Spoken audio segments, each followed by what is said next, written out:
Como decía, vamos a hablar sobre las estrategias y soluciones de la época post-COVID, si es que hay época post-COVID, cómo enfrentar estas amenazas. ¿Qué está ocurriendo? Vamos a ver desde el punto de vista más cualitativo que cuantitativo, lo que está ocurriendo es que el número de amenazas es creciente y que cada vez las amenazas son más sofisticadas. Por otra parte, las empresas tenemos activos que de mayor valor y de mayor valor para los hackers. Y todo este mundo veremos también que hay un incremento de las vulnerabilidades. Con lo cual, el incremento de los ataques lo tenemos aquí. Es una amenaza permanente, además de implacable, permanente y que, como decíamos, con el teletrabajo ha venido para quedarse. Eh, las violaciones de seguridad son tremendas. Aquí tenemos algunos datos de 327 ataques cada minuto en todo el mundo, que se dirigen, y esto es importante, cada vez más a los activos estratégicos de las empresas. Y además, aquí lo vemos, por ejemplo, en solo 4 años han aumentado 20 veces los ataques a activos, a infraestructuras críticas. Y además de eso, se dirigen a las cuentas privilegiadas, son el principal objetivo de los hackers. Ya Gartner nos dice que el 92% de los ataques van ahí y que el 80% de las violaciones de seguridad involucran cuentas privilegiadas. En definitiva, como dice, que decimos aquí, simplemente eliminando los privilegios de alto nivel, se eliminarían la mayoría de los ataques de los malware.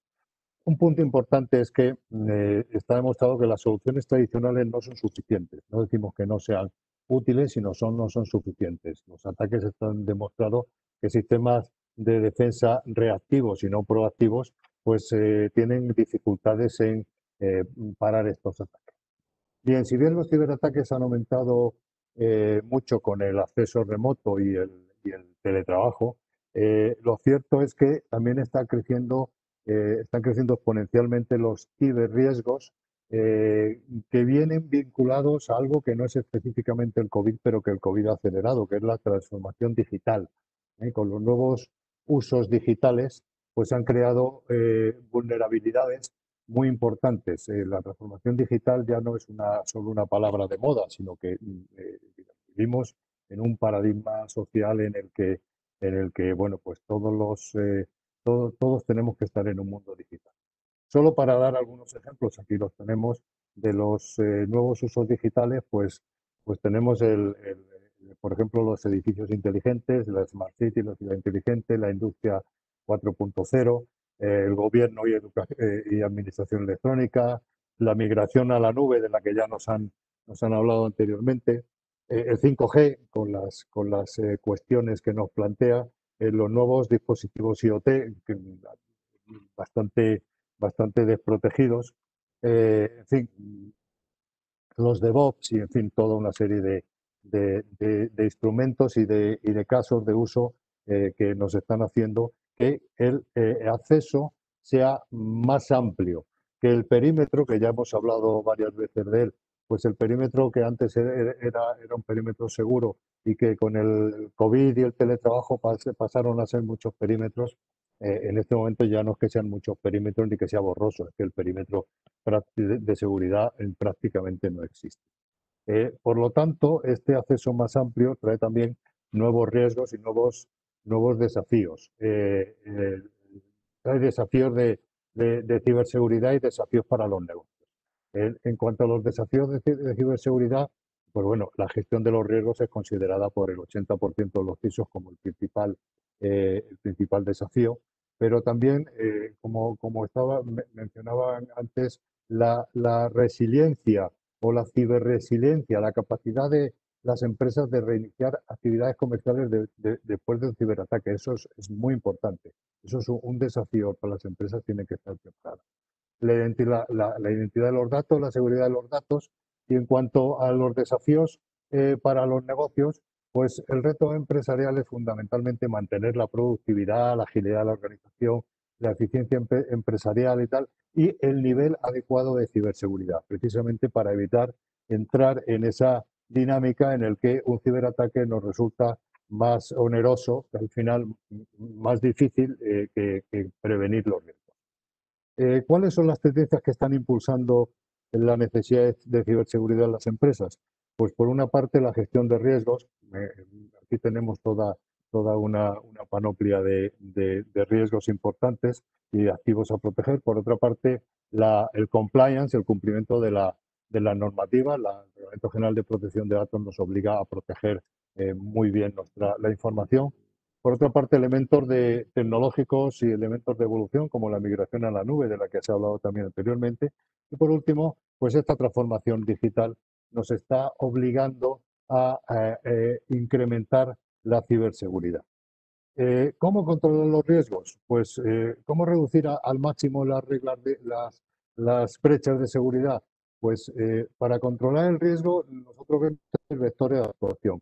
Una es sobre la identidad de los usuarios, otra sobre los accesos y otra sobre la integridad y la protección de los datos.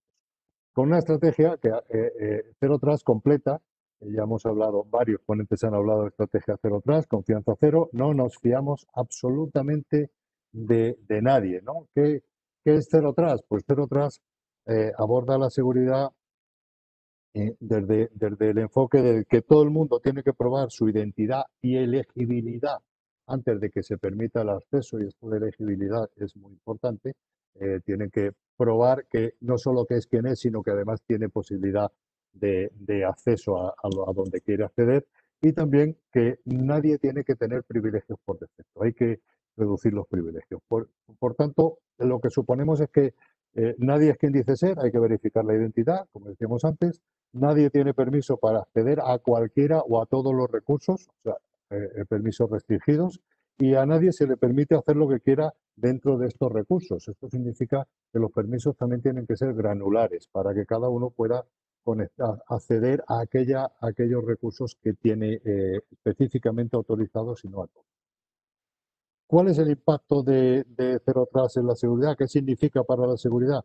Pues significa que hay que controlar el acceso. Primero hay que identificar a los usuarios, hay que limitar los privilegios, hay que, por supuesto, rastrear la actividad, supervisar, monitorizar, rastrear la actividad, y hay que minimizar el acceso permanente a los activos informáticos. Todos esos privilegios permanentes tienen que desaparecer. Por tanto, identificar al usuario, autenticar a qué recursos tiene derecho de acceso, saber muy bien a qué recursos tiene derecho de acceso, y autorizar el paso a los recursos que el usuario tiene autorizado. Por tanto, dentro de este principio Zero Trust podemos incluir algunos de los enfoques de implantación. Uno es el principio del menor privilegio, recomendado por Gartner y por todo el mundo, que lo que nos viene a decir es que los usuarios tienen que tener los menores privilegios posibles o los menores privilegios que necesitan para ejecutar la función que tienen asignada. En segundo lugar, que cero standing privilege. No hay privilegios permanentes para nadie, se eliminan todos los privilegios permanentes. Y en tercer lugar, el concepto de just in time, que dentro de Zero Trust significa que hay que saber quién tiene acceso a los recursos, a qué recurso específico tiene acceso el usuario, con qué nivel de privilegios puede acceder a esos recursos, cuánto y durante cuánto tiempo, no en todo momento, y para hacer qué, que es muy importante, el solo permitir al usuario hacer efectuar las labores que tiene autorizadas. Eh, el objetivo, por tanto, es tener un acceso seguro a los recursos, extremo a extremo, ¿vale? Para lo cual, la estructura Zero Trust tiene que, aplicando lo que comentábamos anteriormente del Just in Time, Zero Standing y principio del menor privilegio, pues tiene que, por una parte, garantizar la identidad de los usuarios que se conectan mediante sistemas de single sign-on, de autenticación multifactor existentes. Segundo, un control granular, específico, granular, activo sobre los accesos mediante herramientas de PAM, de gestión de accesos privilegiados, y complementado con herramientas PDM que permiten tener el control y proteger los endpoints y tener el control de lo que el usuario puede hacer en cada una de las sesiones.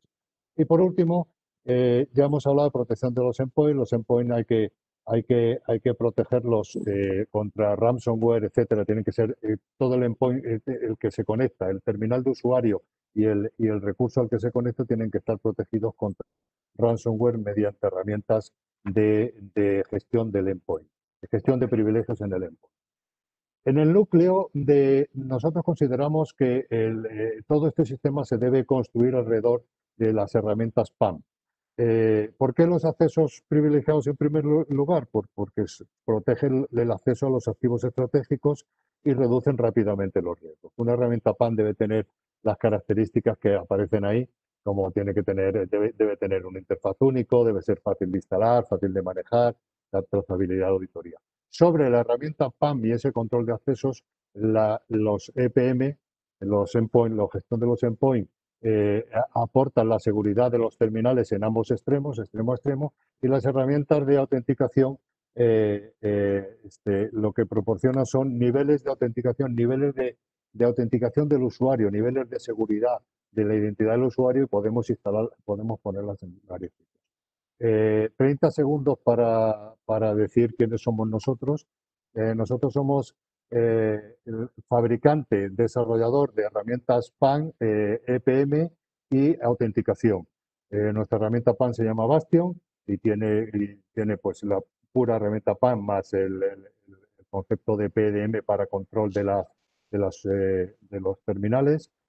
Nuestra herramienta de endpoint se llama BSafe.